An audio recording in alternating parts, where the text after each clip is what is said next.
Почитувани, наместо заменик на председателот на владата на Македонија за борба против корупцијата, од вчерашните изјави на господинот Љупчо Николовски, гледаме дека сме добиле висок владен функционер не за борба, туку за забоштување на корупцијата. Не за поддршка на Државната комисија за спречување на корупцијата, туку за незина контрола и парализа на незините активности. Не за справување со корупцијата, туку за менаџирање на корупцијските скандали кои ќе избијат на површина со цел да се намали штетата за режимот. Ништо повеќе од тоа. Не пораснала корупцијата, ќе каже тој, туку пораснала перцепцијата за неа. Па тоа е единствениот начин за мерење на нелегалните активности за злоупотреба на моќта во лична корист. Ова е како да кажете дека не се зголемила недовербата во власта кај граѓаните, туку само се намалил незиниот рейтинг. Корупцијата наводно била последица на претходните влади, предводени од ВМРО-ДПМНЕ. Го прашуваме господинот Николовски, зошто за време на владење на ВМРО-ДПМНЕ, според светски прифатениот индекс, што го објавува невладината Transparency International или меѓународна транспарентност, Македонија бележи историски најниски нивоа на корупција, а кога е СДСМ на власт, историски највисоки нивоа. Кога зборуваме за режим, да се подсетиме на следново. Во првите 4 години, по смената на власта во 2006 година, владата на ВМРО-ДПМНЕ успеа да ја подобри позицијата на Македонија за цели 38 места. Од срамното тогаш 105-то место, наследено од СДСМ, земјата во 2010 година се најде на историски најниското 67-мо место на листата на Transparency International, што значи историски најдобар резултат досега. Спротивно на ова, во периодот 2017-2020 година, во времето на СДСМ, резултатот е влошен за 21 место, за да се најдеме на срамното 111 место на листата резервирано за високо корумпирани земји. Почитувани, податоците се неумоливи и толку едноставни за споредба за секој да може да извлече собствен заклучок за тоа што и се случува на Република Македонија. Она кое што е деградирачки и подценувачки за земја како Република Македонија е што помалку корумпирани земји се Косово, Албанија, Буркина Фасо, Белорусија, Танзанија, Гамбија, брегот на слоновата коска и други. Како и обично СДСМ, причината за дебаклот на полето на спречување на корупцијата и овој пат ја бара во опозицијата и ја лоцира во некои наводни остатоци во сферата на судството.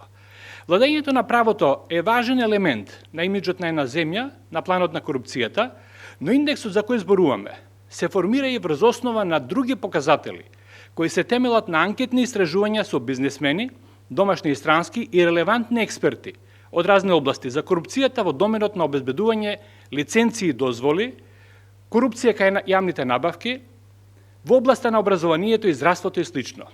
При тоа, доминантни се ставовите на бизнесмените за препреките со кои се соочуваат во секојдневното работење, а се манифестираат како отворена или посуптилна корупција од страна на власта и незини представници. Драстичното паѓање на рейтингот на нашата земја требаше и да го очекуваме по губењето на приматот на земјата од пред неколку години на листата на Светска банка за водење бизнес.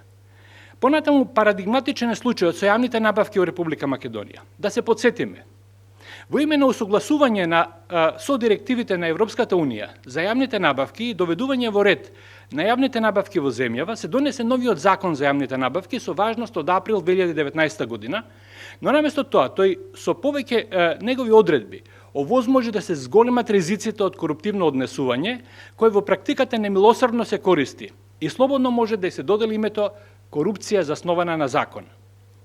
Понатаму, наместо да се унапреди контролата во јавните набавки, се укина Советот за јавни набавки и во рамки на Бирото за јавни набавки се формира управна контрола и наместо да профункционира како ефикасен антикорупцијски механизам, таа постана само формална, селективна и нефункционална.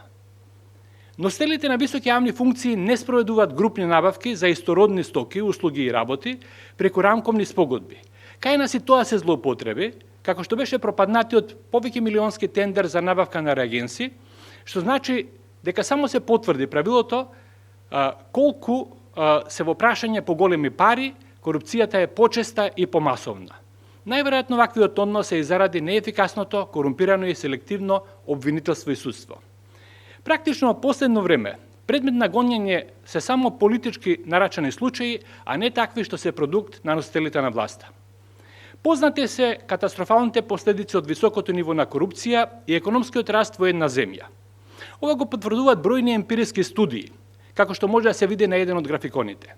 Инвеститорите соочени со корупција од страна на носителите на власта се воздржуваат од инвестиции и ширење на постојните бизниси, што го намалува долгорочниот потенцијал за раст на економијата, а со тоа и повисок животен стандард на граѓаните. Високото ниво на корупција исто така не е погодно тло за поамбициозни реформи во образованието.